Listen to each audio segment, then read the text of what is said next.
तो बच्चों, आज हम ये टॉपिक कंप्लीट करने वाले हैं nature of C X bond. Haloalkanes और हेलो एल्कीन्स का चैप्टर है। इसमें हम पढ़ेंगे nature of C X bond. तो कैसा होता है nature of C X bond और उसकी वजह से क्या इफेक्ट पड़ता है। तो चलिए देखते हैं सी एक्स बॉन्ड का नेचर, यानी कि कार्बन हेलोजन बॉन्ड का नेचर। कार्बन हेलोजन बॉन्ड के में क्या फर्क पड़ता है बेटा, देखो। कार्बन क्या होता है, अगर मैं यहाँ पर एक होमोलोगस चेन बनाऊं तो कुछ इस तरीके से मुझे कार्बन दिखेगा। कार्बन 4 वैलेंसी बनाता है बेटा।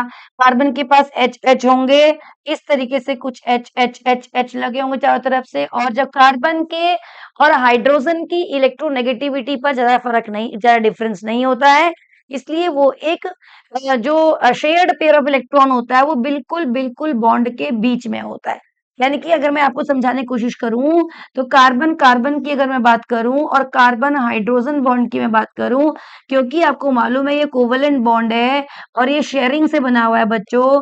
और शेयरिंग से बना हुआ बॉन्ड क्या होता है, बिल्कुल बॉन्ड के बीच में ये इलेक्ट्रॉन पेयर होगा। आपको पता है ना, एक बॉन्ड में 2 इलेक्ट्रॉन होते हैं, एक इसका एटम का और एक इसका का। इन्होंने शेयरिंग करके एक कोवेलेंट बॉन्ड, सिंगल बॉन्ड बना रखा है। तो उसके बीच में यहाँ पर क्या आ गया, आपका एक शेयर्ड पेयर आ गया। और इस शेयर्ड पेयर के आने की वजह से क्या हुआ बेटे, ये एक मतलब कि एक होमोजीनियस टाइप का मॉलिक्यूल बन गया, बिल्कुल बीच में शेयर्ड पेयर है, कोई इश्यू नहीं है यहाँ पर। अच्छा, देखिए क्या होता है, इलेक्ट्रोनेगेटिविटी के एम्परर्स कौन होते हैं, हेलोजेंस। हेलोजन सबसे ज्यादा ताकतवर होते हैं। इलेक्ट्रोनेगेटिविटी मतलब इलेक्ट्रॉन के पेयर को अपनी तरफ खींचना। ये रहा मेरा बॉन्ड, और यहाँ जो लोन पेयर है बिल्कुल बीच में है, शेयर्ड पेयर। मैं कह रही हूँ अगर मैं यहाँ पर कोई इलेक्ट्रोनेगेटिव एलिमेंट लगा दूं तो वो उससे अपनी तरफ खींच रहा है, ज्यादा ताकतवर है। ठीक है, चलो। तो इसका मतलब क्या हुआ बेटा, तो हमारे पास जब ये कार्बन और ये हेलोजन आ गया Cl, और ये आ गया मेरा कार्बन। तो Cl तो आपको मालूम है इलेक्ट्रोनेगेटिव एलिमेंट है। इलेक्ट्रोनेगेटिव एलिमेंट का मतलब क्या हो गया, ये क्या करता है, इलेक्ट्रॉन्स को अपनी तरफ खींचता है। और सिंपल भाषा में हम बात करते हैं कि इलेक्ट्रोनेगेटिव एलिमेंट को क्या होता है, इलेक्ट्रॉनों की कदर होती है। ये अपने पास ज्यादा इलेक्ट्रॉनों को रखने की संभावना है इसके पास, और रखता है, रखना पसंद करता है। मतलब ये अपने ऊपर नेगेटिव चार्ज कैरी कर सकता है। ठीक है, तो अब क्या हो गया, हेलोजेंस तो नेगेटिविटी के एम्परर्स हो गए। आपका क्लोरीन आपका ज्यादा इलेक्ट्रोनेगेटिव एलिमेंट हो गया। अब क्या होगा बेटा, अब इसका काम क्या है, इलेक्ट्रॉन पेयर को खींचना अपनी तरफ, शेयर्ड पेयर को। क्या होगा, जब ये कार्बन कार्बन बॉन्ड था तो इन दोनों की ताकत बिल्कुल सही थी, बराबर बराबर थी। जो शेयर्ड पेयर था वो बॉन्ड के बिल्कुल बिल्कुल बिल्कुल बीच में था बेटे। ठीक है, लेकिन जैसे ही ये क्लोरीन यहाँ पर आ गया तो क्लोरीन ज्यादा इलेक्ट्रोनेगेटिव हो गया, उसकी ताकत ज्यादा बढ़ गई। जो ज्यादा ताकतवर है बेटा वो शेयर्ड पेयर को अपनी तरफ खींच लेगा। खींच लेगा, अंदर नहीं लेगा, अपने न्यूक्लियस के अंदर, अपने शेल के अंदर नहीं लेगा बेटा, इसको अपनी तरफ खींचेगा। किसको, इसको अपनी तरफ खींचेगा। किससे खींचेगा, इसको खींचेगा। ठीक है, किसको, कहाँ है, क्या चीज, ये जो बीच में शेयर्ड पेयर है। होना कहाँ चाहिए था, बिल्कुल बीच में होना चाहिए था, वैसे यहाँ पर है।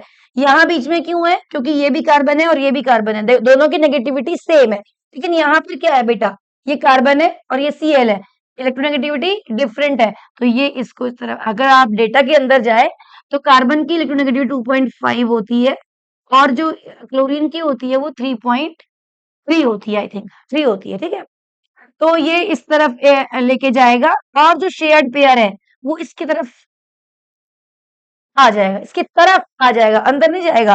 तो देखो मैं तुम्हें समझाती हूँ। ये देखो, अब ये जो है पेयर, यहाँ पे देखते हैं, जो कार्बन और इसके बॉन्ड के पास जो पेयर है वो इस बीच में ना रहकर इसकी तरफ चला जाएगा बेटा। ठीक है, इस कार्बन की तरफ, Cl की तरफ।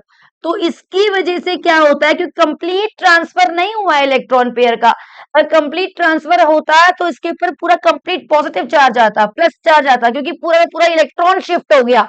लेकिन यहाँ पर केवल बीच में ना होकर इसकी तरफ शिफ्ट हुआ है, तो इसके ऊपर नेगेटिव चार्ज आ गया, इसके ऊपर पार्शियल पॉजिटिव चार्ज आ गया।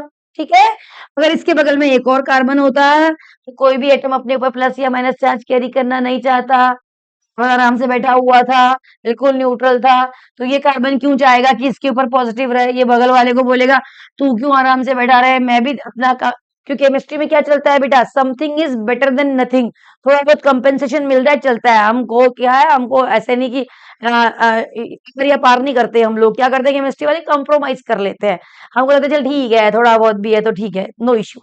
ये सेम यहाँ पर भी है। तो क्या करता है ये वाला कार्बन, क्या करता है, कहता है इतना पॉजिटिव चार्ज नहीं रखूंगा, तो थोड़ा कम करूंगा, मतलब इस वाले शेयर्ड पेयर को अपनी तरफ यहाँ खींच लेता है, वो यहाँ पर न रहकर वो इस तरफ आ जाता है, इसका चार्ज कुछ कम हो जाता है, और अपने इसको और charge double double small charge, मतलब इसके ऊपर और पार्शियल चार्ज आता है लेकिन इससे कम, ठीक है। और इधर चलो कम, ये डेल्टा जो है, ये जो साइन है वो कम का है, ठीक है। अब यही वाला कार्बन क्यों कैरी करेगा बेटा, और यहाँ से इधर चला जाएगा, इसके ऊपर और चार्ज आएगा पॉजिटिव, ये पहली प्लेस है, ये दूसरा प्लेस है, ये तीसरा प्लेस है, और चौथा कार्बन एटम भी बोलेगा मैं भी क्यों लूं भैया, मैं भी अपना चार्ज कम करूंगा, इसके ऊपर आ जाएगा फोर्थ प्लेस है। तो ये जो चीज है यहाँ से यहाँ तक फोर्थ प्लेस तक चल रही है, पूरे मॉलिक्यूल में झंझनाहट शुरू हो गई, यानी कि इलेक्ट्रॉन शिफ्ट होना शुरू हो गया ज्यादा इलेक्ट्रोनेगेटिव एलिमेंट की तरफ। इसको बोलते हैं पोलैरिटी। जो पहले, ये देखो बेटा, जो पहले जो मॉलिक्यूल बिल्कुल न्यूट्रल था, जिसमें कुछ नहीं था, जिसकी शेयरिंग बिल्कुल बढ़िया हो रही थी, जो आपस में बहुत खुश थे कार्बन हाइड्रोजन, तो वही क्या हो गए बच्चे, उसी में क्या आ गया, झंझनाहट शुरू हो गई, उसमें करंट आ गया, है ना, प्लस और माइनस चार्ज आ गए, तो कंपाउंड को बोलते, ऐसे मॉलिक्यूल बन गया पोलर, ठीक है। मॉलिक्यूलर पोलरिटी आ गई, और ये इफेक्ट होता है इंडक्टिव इफेक्ट, और इस इंडक्टिव इफेक्ट को क्या होता है, 1 2 3 4 प्लेस तक ये इफेक्ट इफेक्टिव होता है, और 4 प्लेस के बाद ये खत्म हो जाता है, ठीक है। और क्या होता है, ये क्या होता है, डिस्टेंस डिपेंडेंट होता है, पहले पर ज्यादा होता है, फिर दूसरे एटम पर उससे कम, तीसरे पर उससे कम, चौथे पर बहुत कम, और उसके बाद खत्म। यानी कि जो इंडक्टिव इफेक्ट है वो केवल 4 प्लेस तक चलता है बच्चों, ठीक है, और उसके बाद वो खत्म हो जाता है। This is called a permanent effect. In the presence of this halogen or electronegative element, the whole compound becomes polar up to the fourth place. ठीक है, इसको बोलते हैं इंडक्टिव इफेक्ट, मॉलिक्यूल बन गया पोलर। और इसी तरीके से हमने ये Cl लगाया, हमारे पास हेलोजन कितने होते हैं बच्चों, 4 हेलोजेंस होते हैं।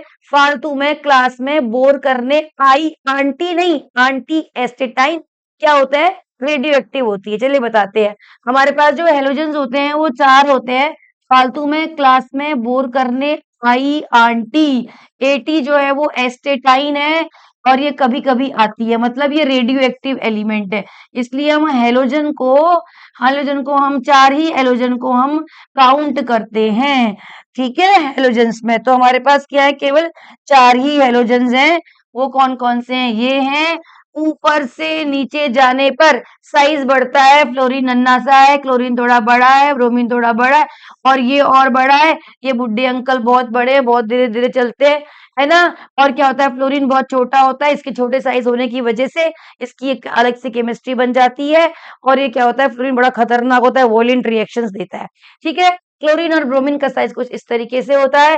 और अगर मैं इसी सीरीज में मान के चलो, मैं अगर यहाँ CH3 एक कंपाउंड F लगा दूं, और CH3 Cl लगा दूं, और CH3 Br लगा दूं बेटा, और CH3 I लगा दूं, तो अब आप देखिए, अगर हम यहाँ पर साइज के अकॉर्डिंग चले तो हम क्या करेंगे। अब चलिए बेटा साइज के अकॉर्डिंग, अब देखो हर एक में कार्बन और हेलोजन बॉन्ड बना हुआ है। कार्बन का साइज, कार्बन तो सब में सेम है ना बेटा, तो कार्बन जब सब में सेम है तो क्या होगा, जब कार्बन सब में सेम है तो क्या, कार्बन का साइज उतना ही होगा, सब में सेम। ये थोड़ा बड़ा बन गया, इसको छोटा करेंगे। कार्बन का साइज बिल्कुल सेम है, सेम सब में सेम है। अब फ्लोरीन नन्हा सा है, ठीक है, ये रहा, क्लोरीन उससे बड़ा है, ब्रोमीन उससे बड़ा है, इसको फोर्थ नंबर पर, इसको मैं नीचे लिख देती हूँ, और ये रहा मेरा कार्बन, आयोडीन उससे भी बड़ा है। इसके सेंटर में बॉन्ड लेंथ देखें, on moving up to down, size of the halogens increases, iodine is the largest in size। देखिए क्या हो रहा है, अब हम इस पोलैरिटी को जो मेजर निकालते हैं वो किससे निकालते हैं? डाइपोल मोमेंट से निकालते हैं। तो डाइपोल मोमेंट को हम म्यू बोलते हैं और ये डिपेंड करता है क्यू इंटू डी के ऊपर। क्यू क्या है? चार्ज है और डी क्या है? Distance between them. अब आप देखिए डिस्टेंस, ये देखिए ये distance between them, distance between their nucleus. Nucleus से डिस्टेंस को हम डी बोलते हैं बेटा। डी क्या हो रहा है? On moving to down C H three, F C H three, B R नीचे जाने पर डिस्टेंस बढ़ रहा है, डिस्टेंस बढ़ रहा है। तो चार्ज इलेक्ट्रोनेगेटिव एलिमेंट सबसे ज्यादा कौन सा है? फ्लोरीन। फ्लोरीन पूरा हाईली इलेक्ट्रोनेगेटिव एलिमेंट है हमारी पीरियोडिक टेबल का, उसकी नेगेटिविटी 4 होती है। उससे तो कंपेयर करते हैं हम सारे एलिमेंट्स की इलेक्ट्रोनेगेटिविटी को, है ना बेटा? चलो, तो अब क्या हो गया? अगर मैं mu equals to Q into D करूं तो क्या होने वाला है?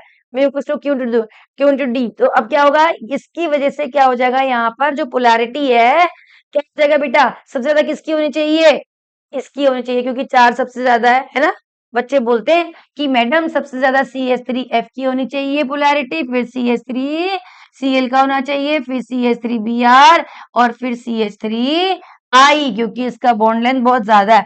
लेकिन हम यहाँ पर बॉन्ड लेंथ की नहीं, हम चार्ज को कंपैरिजन करेंगे। एक्चुअल सीक्वेंस ये ना होकर डियर किड्स, एक्चुअल सीक्वेंस ये होता है कि यहाँ पर जो होता है सी एच थ्री एफ पीछे और C H three C L आगे आता है। ऐसे इफेक्ट जो होते हैं वो नेबरिंग मॉलिक्यूल्स के अंदर ही आपको दिखाई देंगे। यहाँ पर क्या होता है? इन दोनों के बीच में हाँ साइज तो बढ़ता जा रहा है, लेकिन फ्लोरीन और कार्बन के बीच में जो डिस्टेंस है वो इतना कम होता है, इतना कम होता है है ना? चार्ज तो फ्लोरीन का ज्यादा होता है, लेकिन डिस्टेंस बहुत कम होता है। और जो म्यू है, मतलब जो डाइपोल मूवमेंट है जिससे हम पोलैरिटी मेजर करते हैं, तो डाइपोल जो मूवमेंट है उसका अगर आप सीक्वेंस निकालो, पोलैरिटी का सीक्वेंस निकालो, तो क्या होता है? यहाँ पर चार्ज ज्यादा है बट डिस्टेंस बहुत कम होने की वजह से इन दोनों का जो प्रोडक्ट होता है वो C H three C L के प्रोडक्ट से क्या हो जाता है? C H three C L का प्रोडक्ट ज्यादा हो जाता है, C H three C L मतलब सी एल से सी एच थ्री एफ का कम हो जाता है ना बेटा? तो सीक्वेंस जो बन के आता है, C H three C L की जो पोलैरिटी होती है और जो डाइपोल मोमेंट होता है वो ज्यादा होता है with the comparison of C H three, और फिर C H three B R, और फिर सी एच थ्री आई। तो this is very important topic for a board examination, है ना बेटा? पोलैरिटी, इसका मतलब क्या कंक्लूजन करें, क्या कंक्लूड करेंगे कि जो हमारा सी एक्स बॉन्ड होता है वो पोलर होता है नेचर में। पोलैरिटी से हम क्या मेजर करते हैं? मॉलिक्यूल में डाइपोल मोमेंट। और डाइपोल मोमेंट से क्या मालूम चलता है कि हमारा जो मॉलिक्यूल है वो कैसा होगा? किसमें? पोलर सब्सटेंसेस में सॉल्युबल होगा। एक और यहाँ से क्वेश्चन बन के आता है कि जो हेलो एल्केन्स होते हैं, अब देखो क्या होना चाहिए? हेलो एल्केन सारे पोलर है, हेलो एल्केन है ना, C H three C L C H three F C H, ये सब हेलो एल्केन्स है, ये सारे पोलर हैं, ये पानी में घुलने चाहिए। लेकिन सवाल ये आता है कि ये पानी में, ये पोलर होने के बाद भी, और पानी भी पोलर है, केमिस्ट्री में क्या होता है? Like dissolves like. अगर कोई हमसे बात कर रहा है तो हमारे नेचर का इंसान होगा, तभी तो हमारे नेचर में, हम दोनों के नेचर में, हमारे में क्या हो रहा है? इतनी अच्छी तालमेल है कि घुल जा रहे हैं हम एक दूसरे में, है ना? डिसोल्यूशन हो जा रहा है। तो केमिस्ट्री में क्या होता है? Like dissolves like. Like dissolves like मतलब ये पोलर है तो पोलर सॉल्वेंट में घुलेगा। पोलर सॉल्वेंट क्या होता है? वाटर। तो वाटर में ही घुलने चाहिए। लेकिन आपको एक बात बताऊं, हेलो एल्केन पानी में नहीं घुलते पोलर होने के बावजूद भी। ये सवाल आपके क्लास 12th का है। तो आपसे यही सवाल पूछते हैं कि हेलो एल्केन बेटा पोलर हैं, तो और पानी भी पोलर है, तो वाटर में हेलो एल्केन घुल जाने चाहिए, लेकिन पोलर होने के बाद भी ये वाटर में नहीं घुलते, पानी में नहीं घुलते। ऐसा क्यों? ये काम हम दूसरी वीडियो में करेंगे। तो कीप वॉचिंग, देखते रहिए। मजा आ रहा है तो कमेंट करिए, नेगेटिव पॉजिटिव से भी कमेंट करिए। तो लेकिन करिए बेटा, एक्टिव रहिए, हमें सपोर्ट करिए। Bye bye. लाइक करिए, सब्सक्राइब करिए। कोई कमी है तो बताइए। हमारे बच्चे ने बताया मैडम थोड़ा बड़ा लिखिए, बड़ा तो लिखने की कोशिश करिए। देखिए फिर इसको चेंज करेंगे, थोड़ा थोड़ा हम भी सीख रहे हैं, और ये हमारे लिए आगे के लिए बहुत ही हेल्पफुल है। ऑफलाइन से ऑनलाइन जंप किया है बेटा, तो सपोर्ट की जरूरत है, सपोर्ट करिए। Thank you so much.